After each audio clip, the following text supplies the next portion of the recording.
اللہ کے نبی کے زمانے میں ایک صحابی اللہ کے نبی کے پاس آتی ہیں، مسند احمد کی صحیح روایت، جن کی چادر کپڑے سے نیچے، ٹخنے سے نیچے، چپل سے نیچے زمین کی مٹی اڑاتی ہوئی آتی اور کہتی اللہ کے رسول میں اس چادر کو اوڑھ کر نماز پڑھنے جاتی ہوں۔ آپ نے کہا چادر اتنی نیچی ہونی چاہیے۔ اس نے کہا اللہ کے نبی کبھی کبھی زمین پر پیشاب و پائخانہ پڑا ہوتا ہے، گندگی پڑی ہوتی ہے، تو کیا میں تھوڑی سی اوپر کر کے پائخانہ گندگی کو کراس کر کے آگے نکل جاؤں؟ آپ نے کہا نہیں، دائیں سے نکل جا، بائیں سے نکل جا۔ کہنے لگی دائیں بھی مرد بیٹھے ہوتے ہیں، بائیں بھی مرد بیٹھے ہوتے ہیں، مجھے اسی گندگی کے اوپر سے نکلنا ہے۔ اے اللہ کے رسول اجازت دے دیجئے، میں تھوڑا سا اوپر کر لوں اور نکل جاؤں، اس کے بعد نیچے کر لوں گا، جب گندگی کو کراس کر لوں گی تو چادر میں نیچے کر لوں گی۔ اللہ کے نبی کہتے ہیں اگر مرد دائیں بیٹھے ہیں، بائیں بیٹھے ہیں، تو اسی گندگی کے اوپر سے نکل جا۔ کہنے لگی اللہ کے رسول وہ گندگی میری چادر میں لگ جائے گی، آپ مجھے اوپر اٹھانے کی اجازت نہیں دے رہے ہیں، ٹخنے سے اوپر، چپل سے اوپر چادر اٹھانے کی اجازت کیوں نہیں دے دیتے؟ آپ نے کہا نہیں، چادر اٹھانے کی اجازت، چپل سے بھی اوپر چادر اٹھانے کی اجازت نہیں دوں گا۔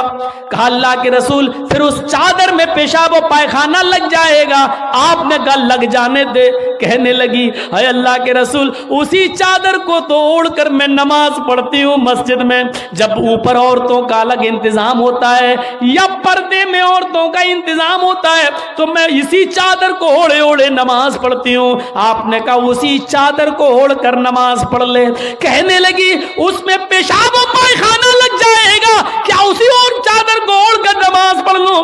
آپ نے فرمایا ہاں اے عورت، جب پیشاب و پائخانہ تیری چادر میں لگے گا، جب تو آگے بڑھے گی تو تیری چادر زمین پر پڑی ہوئی مٹی سے رگڑ کھائے گی، کیونکہ تیری چادر نیچے ہے۔ جب پیشاب و پائخانہ اس میں بھر جائے گا، جب تو آگے بڑھے گی تو زمین پر پڑی ہوئی مٹی پر تیری چادر رگڑ کھائے گی، اور زمین پر پڑی ہوئی مٹی سے رگڑنے کی وجہ سے زمین کی پاک مٹی تیری چادر کو پاک کر دے گی، لیکن تجھے چادر اٹھانے کی اجازت نہیں، اسی چادر میں تو نماز پڑھ لے۔ گندگی لگتی ہے تو لگ جانے دے، آگے بڑھے گی تو زمین پر پڑی ہوئی پاک مٹی تیری چادر کو پاک کر دے گی۔ میرے بھائیوں پیشاب و پائخانہ دیکھ کر بھی اللہ کے رسول نے عورت کو چادر اٹھانے کی اجازت نہیں دی۔ میری بہنوں تمہارے دل کیسے گوارا کر لیتے ہیں، جلسوں میں بھی چوڑیاں خریدنے کے لیے، بیلونز خریدنے کے لیے، جلیبیاں خریدنے کے لیے تم کس طریقے سے لیڈیز پنڈال سے نکل کر تم بازاروں میں گھوم لیتی ہو؟ شرم آنی چاہیے۔ تمہارے کلیجے اور تمہارے دل کیسے گوارا کر لیتے ہیں کہ لڑکے اور لڑکیاں ایک جگہ شاپنگ کریں، دکانداری کریں، خریداری کریں؟ یہ تمہارے کلیجے، تمہارے ضمیر کیسے گوارا کر لیتے ہیں؟ جبکہ اللہ کے نبی فرماتے ہیں لا یخلون رجل بامرأۃ الا کان ثالثہما الشیطان، کوئی مرد کسی عورت سے تنہائی میں نہ ملے، کوئی مرد کسی عورت سے اکیلے میں نہ ملے کہ اس میں تیسرا شیطان ہوتا ہے، اس میں تیسرا بہکانے والا شیطان ہوتا ہے۔ میرے بھائیوں اسلام کا قانون یہی ہے، اسلام کا نظام یہی ہے۔ ایک عورت، اس کا شوہر مر چکا ہے، عورت کے پاس بہت زیادہ پیسہ ہے، وہ حج کرنا جانا چاہتی ہے، شوہر انتقال کر گیا، اب عورت اکیلے حج کرنے نہیں جا سکتی ہے، جبکہ مستطیع ہے، صاحب استطاعت ہے، حج کرنے جانا چاہتی ہے، اچھا کام کرنے جانا چاہتی ہے۔ اسلام کہتا ہے کہ تیرا شوہر نہیں ہے تو بھائی کے ساتھ جا، بھائی نہیں ہے تو باپ کے ساتھ جا، باپ نہیں ہے تو بیٹے کے ساتھ جا، لیکن کسی محرم کا ہونا ضروری ہے، اس کے ساتھ جا۔ چیخ کر عورت کہتی ہے کوئی نہیں ہے، میرے پاس دولت ہے۔ اللہ کے نبی کہتے ہیں پھر دولت سنبھال کر اپنے پاس رکھ، اگر تیرا بھائی نہیں ہے، بیٹا نہیں ہے، شوہر نہیں ہے، باپ نہیں ہے، کوئی محرم نہیں ہے تو تو اکیلے حج کرنے نہیں جا سکتی ہے۔ نہیں، اے اللہ کے نبی، میرا پڑوس میں بڑا اچھا نیک حاجی نمازی نیک آدمی رہتا ہے، میں اس کو بھائی بنا لیتی ہوں، چلی جاؤں۔ فرمایا نہیں نہیں، منہ بھولے بھائی کو بھائی بنا کر اس کے ساتھ تم حج کرنے نہیں جا سکتی ہو، اس لیے کہ اپنے منہ سے کسی کو بھائی بولنے سے وہ تمہارا سگا بھائی نہیں ہو جائے گا، اپنے منہ سے کسی کو بیٹا بول دینے سے وہ بیٹا نہیں ہو جائے گا۔ تم کسی کو بیٹا بول دو، بھائی بول دو، جو چاہو بول دو، لیکن اسلام یہ کہتا ہے کہ اس کے ساتھ بھی عورت کو اجازت نہیں ہے کہ وہ حج کرنے جائے۔ اگر کوئی نہیں ہے تو مت جاؤ، لیکن اسلام اس بات کی اجازت نہیں دیتا ہے کہ تم اکیلے جاؤ یا کسی کو بہن، کسی کو بھائی یا بیٹا بنا کر جاؤ، اس بات کی اجازت نہیں دیتا۔ اسلام ایک عبادت میں، حج جیسی عبادت میں بھی عورت کو کسی غیر مرد کو منہ بولے بھائی اور منہ بولے بیٹے کے ساتھ بھی جانے کی اجازت نہیں دیتا۔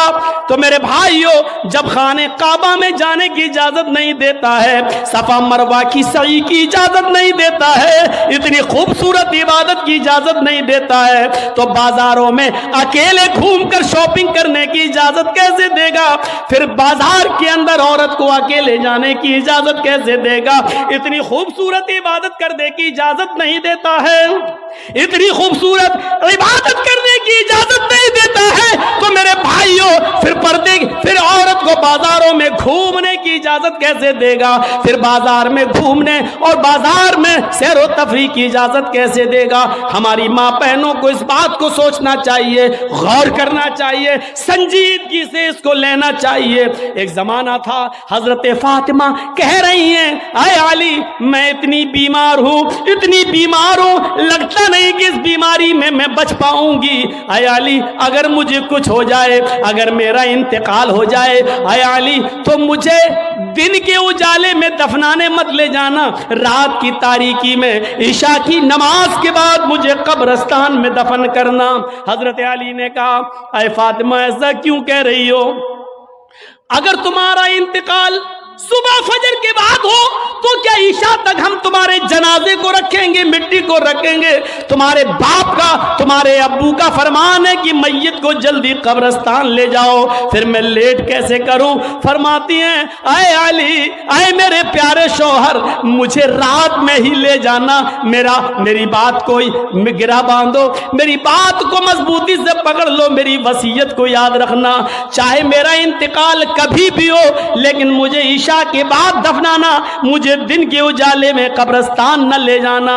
اے علی میں نہیں چاہتی ہوں کہ میرے مردہ جسم پر پڑے ہوئے کفن پر بھی کسی غیر مرد کی نظر پڑے، میں اپنے کفن پر بھی کسی غیر مرد کی نظر نہیں پڑنے دینا چاہتی ہوں۔ اے علی مجھے رات میں لے جانا، دن کے اجالے میں نہیں، میں نہیں چاہتی کہ میرے کفن پر بھی کسی غیر مرد کی نظر پڑے۔ میرے بھائیوں، انتقال کے بعد نکاح جائز نہیں ہے، انتقال کے بعد شادی نہیں ہوتی ہے، لیکن انتقال کے بعد بھی اپنے جسم کو تو چھوڑو، اپنے کفن کو بھی کسی غیر مرد کو دیکھنے کی اجازت نہیں دے رہی ہیں۔ یہ تھا حضرت فاطمہ کا پردہ۔ اس پردے کی روشنی میں میری بہنوں اپنے گریبانوں میں جھانک کر دیکھو، اپنے گریبانوں کے بٹن کھولو اور تلاش کرو ہم کہاں کھڑے ہیں، ہمارا پردہ کیا ہے، ہماری عزت و آبرو کیا ہے۔ آج ہمارے چہروں کو ہرکس و ناکس دیکھ رہا ہے، کل تک ہمارے ان خوبصورت گالوں کو کبھی آسمان کی نگاہوں نے بھی نہیں دیکھا تھا، چاند و ستاروں نے بھی نہیں دیکھا تھا، اور آج جو چاہتا ہے دیکھ لیتا ہے۔ ہرکس و ناکس جس کو چاہو آج وہ بڑی آسانی سے ہماری بہنوں بیٹیوں کا دیدار کر رہا ہے۔ اور ایک اور بات، جتنا امیر باپ ہے، جتنا امیر باپ ہے، جتنا بھی باپ امیر ملے گا آپ کو، آپ دیکھیے گا اس کی بیٹی اتنے ہی کم کپڑے پہنے ہوئے ہوگی۔ کس بات کا امیر ہے تو؟ کاہے کا امیر ہے تو؟ اپنی بیٹی کو 5 میٹر کا کپڑا لا کر نہیں دے سکتا ہے تو کاہے کا امیر ہے تو؟ کنجوس اور بخیل باپ۔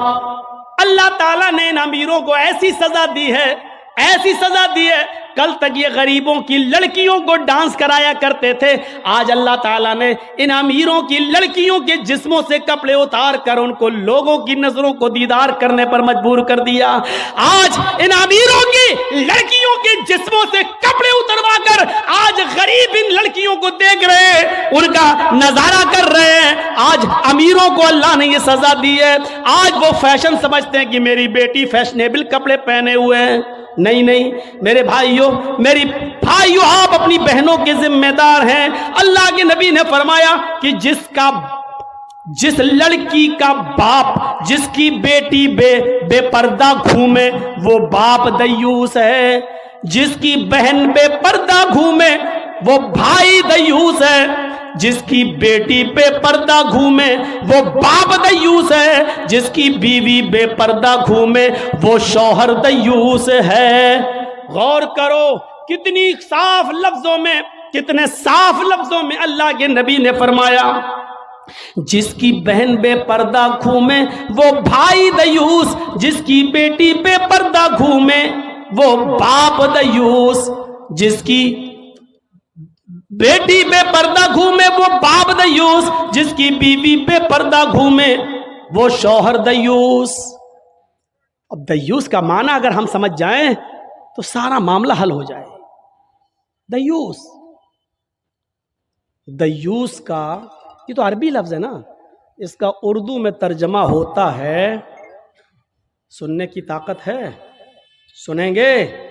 دیوس کا مطلب ہوتا ہے بھڑوا،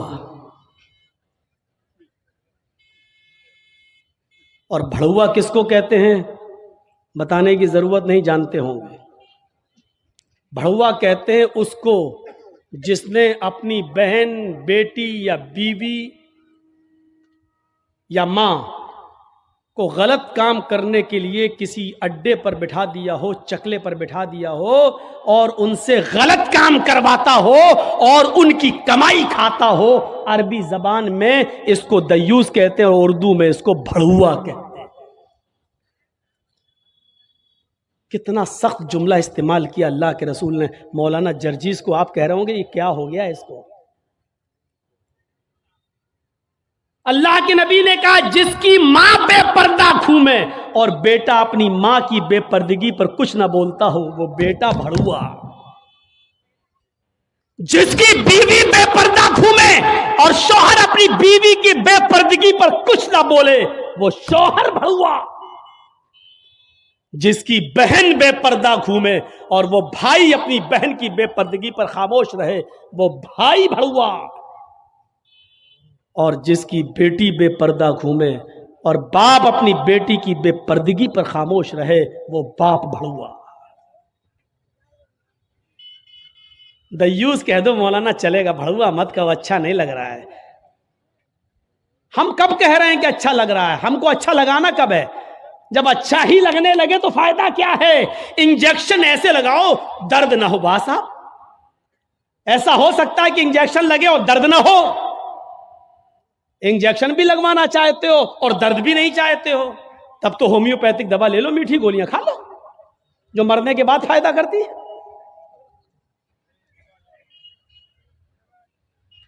ہومیوپیتھک دوا کے بارے میں یہی مشہور ہے، بہت لیٹ فائدہ کرتی ہے، تو ہم نے کہہ دیا مرنے کے بعد فائدہ کرتی ہے۔ لیکن سسٹم مل جائے تو جادو کی طرح بھی فائدہ کرتی ہے، بہت جلدی بھی کرتی ہے۔ تو جب آپ کو میٹھی گولیاں ہی کھانا ہے ہومیوپیتھک دوا تو پھر مت کراؤ تقریریں، اور تقریر کرا رہے ہو تو سنو، سننا پڑے گا۔ کتنے لوگ ہیں آج جو اپنی بیوی کی بے پردگی پر سوال اٹھاتے ہیں؟ کتنے ایسے ہیں جن کی بیٹیاں آج بے پردہ گھومتی ہیں اور وہ باپ اپنی بیٹیوں کو ڈانٹتے ہیں؟